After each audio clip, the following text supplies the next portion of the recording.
Good evening and welcome to Greater Somerville for April 9th, 2013. I'm Cayenne Anderson.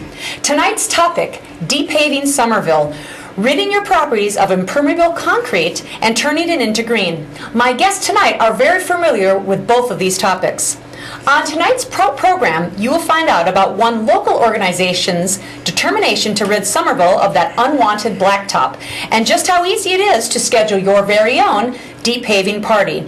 We'll talk about challenges of landscaping in an urban setting, as well as what options that you do have to make your newly acquired garden the talk of the town, all the while significantly improving the quality of your local ecosystem.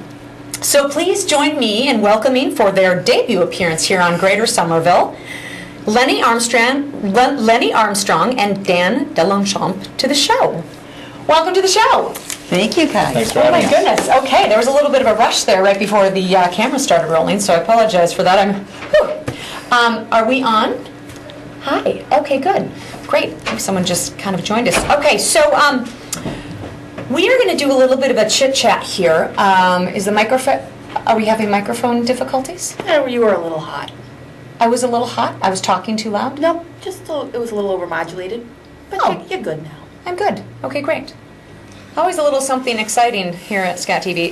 So what we're going to do is we're going to just talk a little bit to Lenni and to Dan just to find out a little bit about them, and then we're going to get into the show. I think we have a lot of information to cover. And again, I hate doing this, callers, but we're not going to have time for calls in because we just have so much to talk about.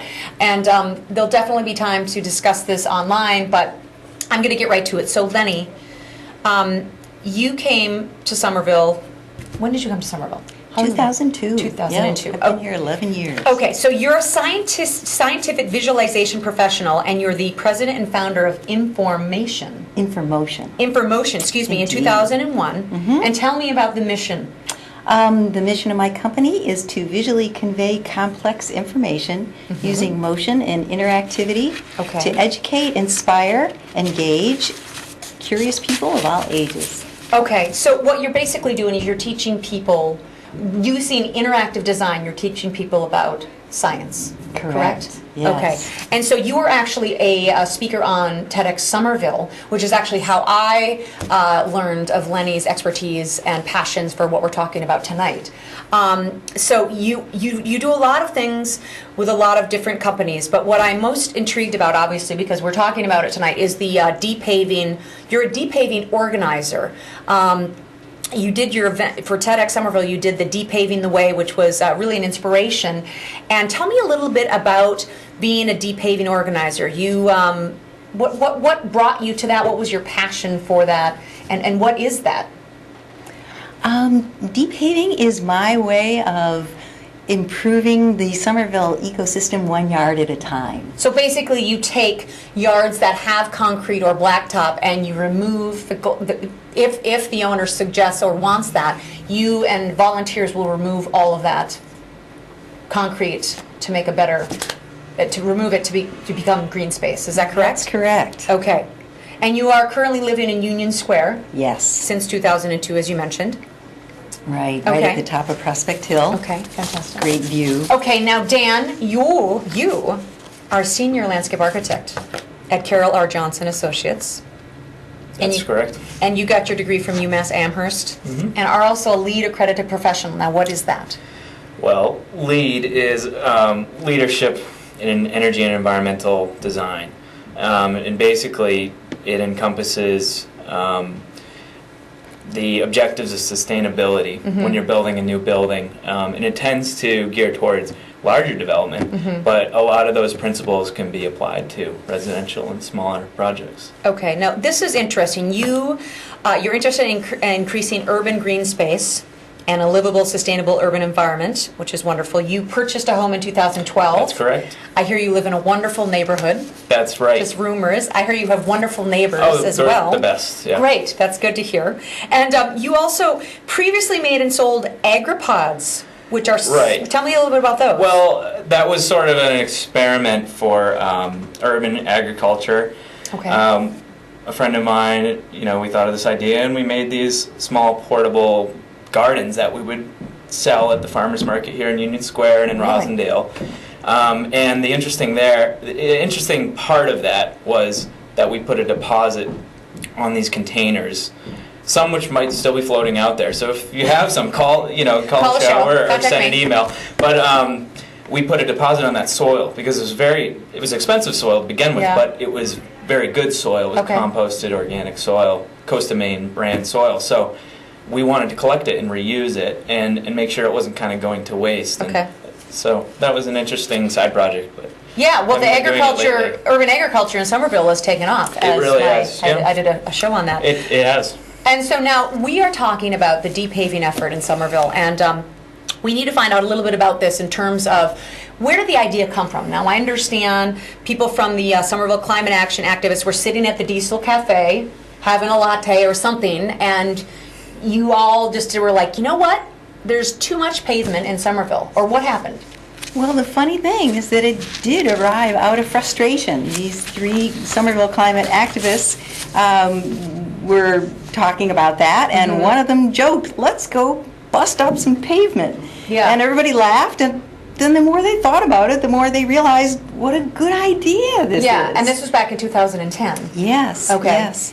And so then that just kind of caught on. I mean, it's interesting because, oh, we have a little visual. Thank you, Dan. You're welcome. This is an example of how you can take out your aggression for this depaving effort. I exercise, myself, too. having worked on my home for many years, I can totally attest that that is very good aggression removal efforts there. And now, okay, so here's a crew. So basically, Lenny, walk us through this. If somebody has a driveway or a patch of land in their business that they really want to get rid of and turn into a permeable surface, I might be skipping up here, but basically they can contact and schedule this depaving party, as we're calling it, to allow for people to come to their home and remove. That's remove right. the- That's right. Okay. We think of it as helping neighbors and in neighborhoods build community. Yeah. So we work with the resident to help them to organize their friends and neighbors. Okay. And then we also have some people that just love to come to these events Okay, as well. well, I mean, I think just based on Somerville being one of the densest areas in the country, I think this makes sense. And you had given me a statistic, which I think is fascinating, that 77% of Somerville is covered with impervious surfaces. That's correct. That's a lot. It is. And now, do we know how that compares to other cities? I mean, is it? That's a great question. Yeah. I don't really know. I know that Portland is very active in this, and Okay. also Philadelphia does a great job at Okay. stormwater management. So those are the two towns that I Are you switching? know a little bit about. Okay, are you switching? Dan's going through. I'm sorry. You know what I told them? I told them, these two are the most prepared guests I've ever had. And I told them, I said, you know what? I am so appreciative of all their hard efforts, but I'm a little bit of I kind of chat and I go around. So we're a little off script, and I apologize if that that's throws you guys. We've got great images, so we'll get to the images. Do you want to show the impervious? Well, that might be helpful just in our Okay. discussion. We can Okay. kind of look at where we're sitting right now down in Union Square. In the circle, the blue in circle the blue there. circle. And you mentioned 77%. And if you zoom out of this map software, where Yep. this image was grabbed from, you see that it is, about 77% of your screen is covered in this purple color. And that purple color is the impervious color? That's correct. And that Oh, purple wow. color is representing impermeable surface. Wow. And then which was done by an aerial survey. And then the white is the green? Right, so anywhere that's open or white or green is basically, they're calling that pervious. And, Wow. whether that's correct or not, we don't know. So if somebody paves, Okay. that might change a little bit. So Well, this is interesting, Dan, just looking at this map, because, we talked about Somerville being very dense.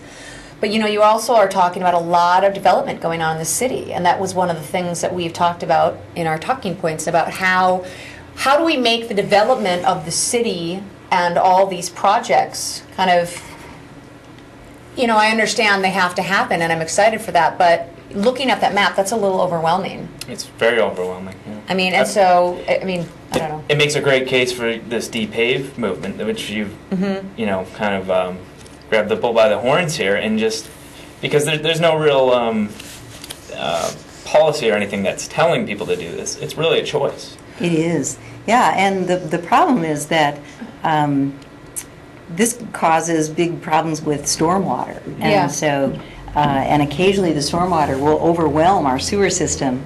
So Yeah. this means that we need to more effectively manage this stormwater runoff, and depaving is obviously one way to allow this rainwater to soak back into the soil. So wait, maybe didn't we have that little, that was an image that we had too, right? Yeah, let's Let's take a look at the image. Let's look for at the our... viewers at home. Yeah.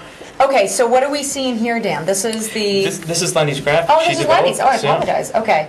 So basically, it speaks to your point about the main rain coming down, and what you really want to do, the big arrow there is the rain, and the runoff is the larger arrow there, but you really want to make that runoff arrow a lot less by having areas where the water can seep into the ground. That's right. And right now, we don't have that. Right, and once the water can seep into the ground, it gets purified naturally.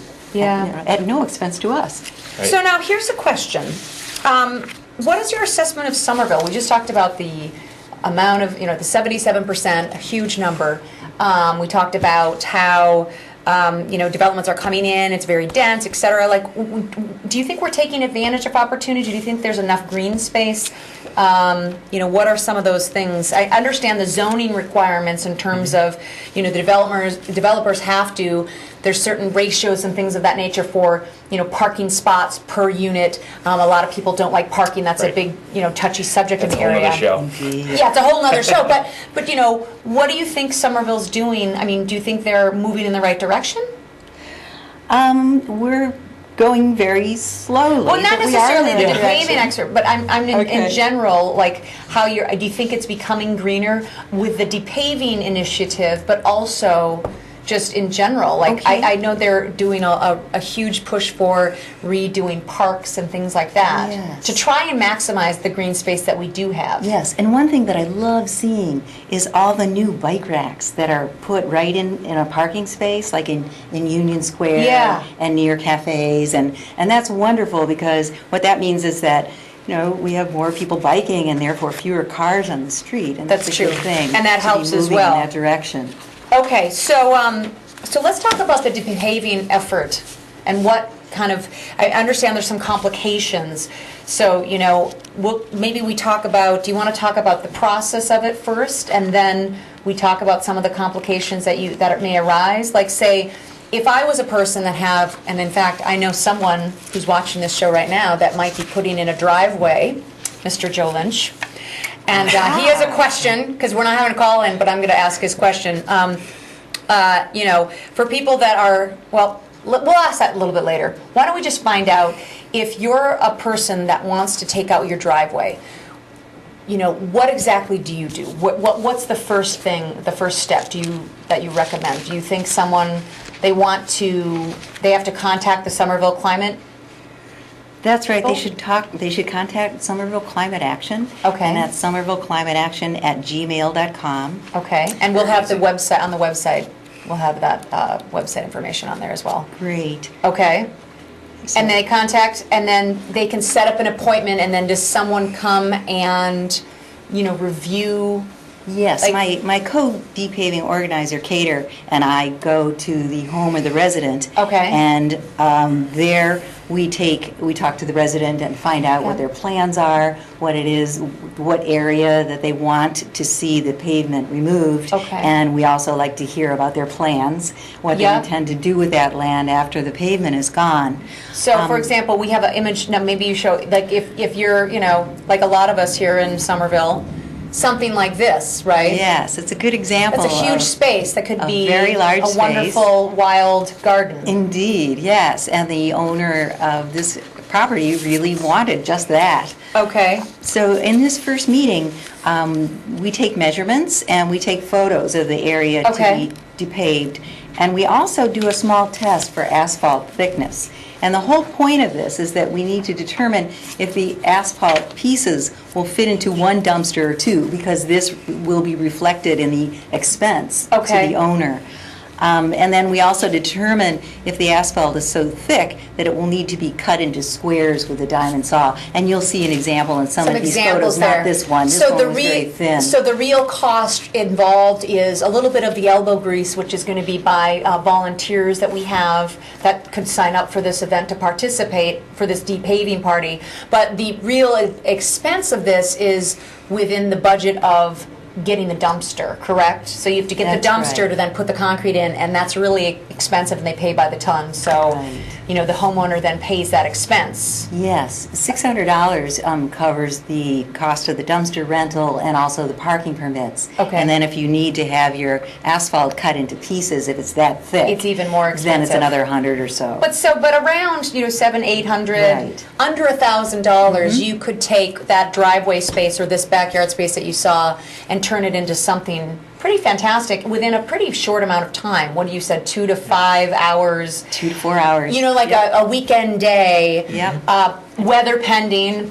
you know, provided that the weather works out. The day paving party, that's a challenge, I guess, the weather, correct? Indeed, yes, we starts can't to rain? de-pave in the rain. You cannot Doesn't de-pave work. in the rain? No. But does it have to be dry for a certain amount of time before the party in order to remove the concrete? I would prefer that, just because I don't want the pieces of concrete slipping in people's hands. Okay, all right, so that's like the biggest challenge is really, Or people slipping on the mud after it's Okay. paved, or, yeah. Okay. Yeah. Scheduling. Dry is good.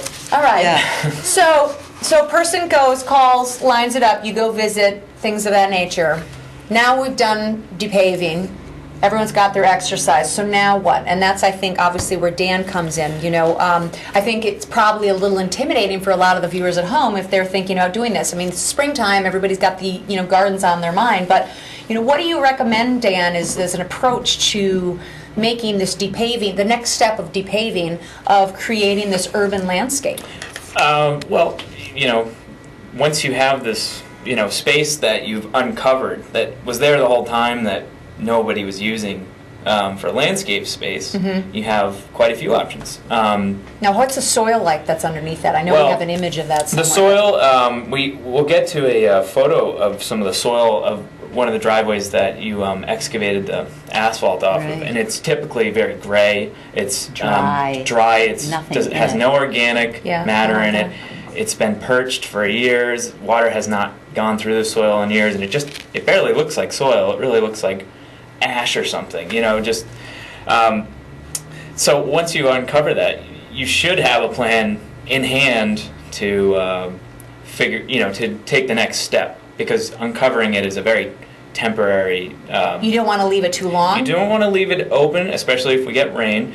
And if we're doing this in the summer and we have a large rainfall event, this soil is not stabilized, and it could easily present a erosion problem or something like that. So you really want to take the next step, and that is planting grass or shrubs, or putting down mulch, or you could even use straw if it's a temporary For a temporary thing. condition, until you understand what your Right. landscaping plan's going to be. Right, exactly. And So there are multiple options for that. You have got amazing images in terms of, you know, we can switch over here to the, you know, what are some of your go-tos in terms of urban agriculture, urban design for landscaping? we're dealt this hand quite a bit in commercial development and larger development, just because of the new DEP standards, which require us to infiltrate all the stormwater on site. Yeah. They're just about 100% for 100-year storms. So we're constantly finding these new products and different things, such as permeable brick pavers. We see a photo of that here. And basically those are just regular bricks, but there's a small void space on the Between there, joints. yeah. And that allows enough space so that water can infiltrate in, and water's going to take the path of least resistance. Now, is that an option for a certain someone on Henderson Street that might be putting in a driveway this summer? It's possible, and again, we're looking at this photo. These are clay pavers. These And are that's not what you concrete want. pavers. Clay pavers, now, are those going to stand the test of time? Because I understand that's the biggest challenge. Well- You want to get something that, you know, the water can go through, but obviously you don't want to go out there and have to redo this? Well, you Right. chip away at clay and it stays the same color through and through. I mean, look at our brick sidewalks and our brick buildings. So you that are, recommend, so something like a 200 clay. years old, 250 years old. Okay. Some of those. So another option These are great. is grass pavers Now or look at that, reinforced that's a grass turf. driveway in front of that garage door. Right, yeah. So Okay. basically they've just used this plastic ring product that they lay down over some gravel Uh-huh. and put a thin layer of planting soil. And grass, as we were talking the other day, Lenny, grass doesn't actually require a great depth, or a mowed lawn does not require a great depth of soil to exist. really? As long as you're mowing it and stuff. When you get sod from the nursery, you'll notice that it's only about 2 or 3 inches. So the one in thick. the lower right corner then, that looks like slightly different. It's got like patterns That's in like it. a concrete block product. That's a very common grass paver that we've had for years. And this plastic grid that you see above that, that's sort of a newer idea. And that kind of gives the vision of a real lawn. You don't actually see the structure. Whereas the one in the below, you do see the structure. But Okay. in this case, they've used it as sort of a design for their house. And, All right. and they're kind of accenting the house with this geometric grid. A So, nice feature about the one above is that it's made of, well, at least there's a company in New Hampshire that Yep. makes it out of recycled plastic. That's Oh, right. Love nice. that. Yeah, It's I called mean, most of it's- permaturf.com. that's right. Most of it Yeah. is post-consumer plastic. So, here's another that's just granite pieces Okay. with large open joints on the left there. And now on the, sand on the right, right? on the right, it's actually oyster shells. Ooh. And Okay. oyster shells come from oyster farms where you go to get your great neck oysters, and the shells come back and they grind it into. Now, is that sharp on your feet? Not to It be. wears down, actually. Really? I mean, Okay. calcium's pretty soft, so Interest- it wears down over time. Interesting. Okay. Here's another great idea you can do Oh, with this raised- open space, some raised beds. Yeah. And you can keep that, you could break these down in the event that you had to, use this Okay. space for If any you need it, reason. and I understand the soil in Somerville, we're going to touch on this because we're running out of time. We're going to keep going here, but as far as the Somerville soil, I understand it's not. You should always get your soil tested, right, Lenny? Is that? I mean, once we depave everything, you guys start planting these wonderful beds here. It's important that you get your soil tested every year just to make sure, and that you don't want children to eat the soil or touch the soil because that's Yes. not going to be good, right? Yes, the problem is lead, and you Okay. can send your soil samples to UMass, and they'll test it for you for Okay. about $10 a Okay. sample. We can put that on the website, so we'll make Okay, sure that people can great. direct them. Yeah. So let's get into a little bit about a couple of the projects, because we've got about 8 minutes left in the show. Like I said, jam-packed, folks. So those were fantastic options, and now we're going to go to a couple case studies that the depaving parties, this is the before and after shots, so we can see some of the success stories, so people can see right here in Somerville or close by what's gone on. So do we want to go to the first one here? Sure. Yeah, Change over some our photos. We're going to biggest switch over some photos. Okay. Our biggest success stories are two backyards, one on Maple Ave, and this is the before of Maple Ave. Uh-huh. It's a very large space. It was very two thick parking asphalt. spots. Wow, okay. About 3 or 4 inches thick, All and it had right. to be cut with a diamond saw. And we have an after picture, I think, coming up. Yes. So, Oh, There we are. wow. Yeah, here So we that's are, the after. That's the very after. so they put in raised beds and opened it up to be a neighborhood Wow. garden. That's fantastic. Yeah, and of course it's looking incredibly lush here. Yeah. And I'm sure a lot of people are happy to hang out It's a in great those place for chairs summertime, and like especially like a day like today, right? putz around and they putter around. So and- now, this is the soil that we talked about, and Dan, you were correct. I mean, look at the soil on the right, clearly not very healthy soil. How long does it take? Like, what are you suggesting? So you do the depaving effort, people want to utilize their new green space. Do you then recommend, you then recommend taking the soil up like a certain, how much do you have to take up in order to then, if you're only going to plant a few things, do you have to go down a foot? Do you have to go, I mean, so people can kind of quantify what they need to do after the depaving effort, Well, it what really do you depends recommend? on what you're going to do next. If you want to put it in a garden, if your soil is good enough that you can just garden in Yep. as is, or if you're putting in like a permeable paver driveway, then you really need to dig down, and Dan will tell you And a more about landscape that. architect or someone would tell you, it just really depends on if you have plans, because you recommend, I think you're going to tell us that you recommend having like a sketch or a plan, and for all you Absolutely. creative types out there, I think he's got a couple sketches there that are quite nice. I recommend that you have a plan in hand, and that just goes back to the whole erosion problem. If we're deep paving, we're doing it for a reason, and that reason is to open up that space for either ecology or for human use or to grow food or for a place for your dog to hang out or, a kid's sandbox or something like that. So, I mean, having that defined exactly is the most critical aspect of this depaving effort, because you need to know beforehand. Right, and this is the time of year to start thinking about that. It's springtime, you can start to Dan has draw up beautiful some sketches. I don't know. I wonder who did these sketches. Not me. Okay. Well, they're nice. So but look at that. a landscape architect can draw a sketch for you, or you can have some fun with it and have your kids or your husband or your wife or something help you draw a plan. Yeah. My wife and I draw plans for little landscape projects we work on, and it's very fun. So here's the question on that. So you have an idea, you have a vision. Talking to a landscape architect is the way to go. But my question is that if they come to the for a depaving party and they say they line it up and they want to do a depaving party, would you, Lenny, be able to direct them at least in terms of who to speak to, or saying that you've got this great sketch? Oh, that might take a certain amount of soil, or do you have people that are connected with the climate action that would be able to have a layer of expertise? Because I think what I'm getting is that, and I'm an architect, but I think this process, it's not overwhelming, but there is a lot of steps to it, and I want to make sure that the people at home know that if they contact the climate action organization, that you guys have perhaps some resources, or they speak with Dan, so that this type of a process can be more manageable for your typical resident. Yes. Is that true? Well, right now, what we do have in place is that the Somerville Garden Club is generous enough to give a newly depaved resident a year membership. Yes. And that That's avails really the homeowner of the expertise available within the garden So club, they which is can start considerable. there. So you're not going to be, I think the first thing is just to, take a look at your own yard or your business and say, hey, there are some areas. Now, maybe we show a couple of those last images that we, of the success stories. I know I've flown through a lot of stuff, but maybe some before and after of Vinyl Ave. This is another really great example. Everybody's yard, a lot of people's yards look like this.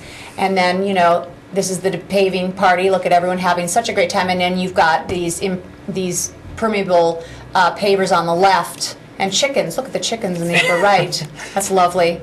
And, that's really what this is all about, is making a space just a better space, but also improving the ecosystem.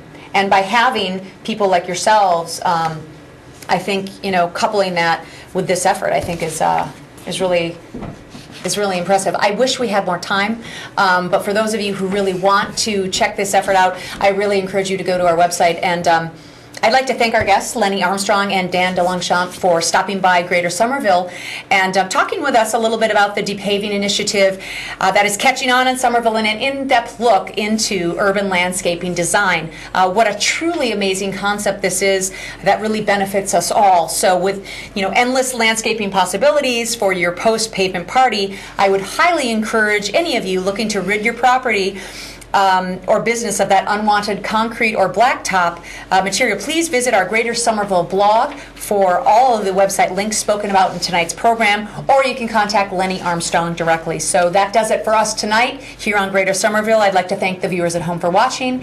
Thank you very much. Until next time, stay safe and stay informed. Good night, everyone.